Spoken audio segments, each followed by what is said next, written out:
गाईस, तर पुढे आपण कॅप्टन होणार आहोत असं जर विचार करून तन्वीने जर विशालच्या बाजूने अनुश्रीची डील एक्सेप्ट करून जर निर्णय दिला तर यावेळेस गेम पलटू शकतो. कारण हा बैलगाडीचा शर्यतीचा जो कॅप्टन्सी टास्क होणार आहे याच्यामध्ये जे प्यादे होते म्हणजे अनुश्री, तन्वी, रोशन, दिव्या हे तर कॅप्टन्सी पदासाठी उमेदवार नाहीच आहेत.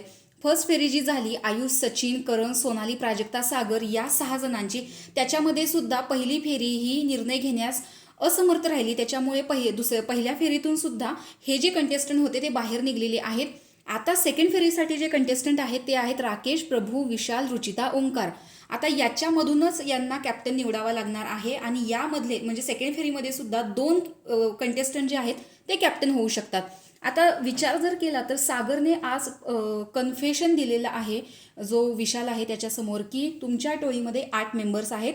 हे कोणालाही कळलं नाही पाहिजे. म्हणजे सागरचा इथे डबल गेम दिसतो की या ग्रुपमध्ये पण खेळणार आणि दुसऱ्या ग्रुपमध्ये पण खेळणार आणि हे त्याने कुणालाही कळून दिलेलं नाहीये. म्हणजे राकेश असेल, दिव्या, सचिन कुमावतकर या कोणालाही माहिती नाहीये. आणि जर विशालचं ऐकून ज्या पद्धतीने अनुश्रीने जाऊन तन्वीला तिची डील सांगितली की तुझी ज्यावेळेस कॅप्टन्सी असेल आम्ही तुला हेल्प करू तू कॅप्टन बनण्यासाठी, तर तन्वीचं स्टेटमेंट हे होतं की गेमवरती ठरवू, पण तन्वी याच्यामध्ये पलटू सुद्धा शकते. कारण कोणाचा इथे काही भरोसा नाही. कारण ज्या पद्धतीने तिनं ज्यावेळेस नॉमिनेशनमध्ये विशालने तन्वीला टाकलं नाही त्यावेळेस ती जशी विशालकडे गेलेली होती स्वतःचं एक मत सांगायला की हा गेम आहे, तसं काहीसं असं होऊ शकतं.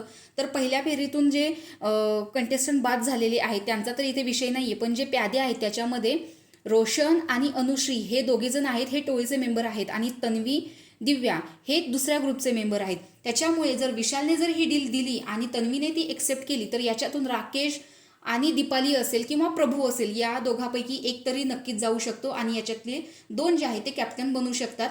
पण आता गेम पालटणं हे प्रत्यक्षात बघायला गेलं तर तन्वीवरती आहे. कारण अनुश्री तर त्यांचाच मेंबर आहे आणि रोशन तर त्यांचाच मेंबर आहे.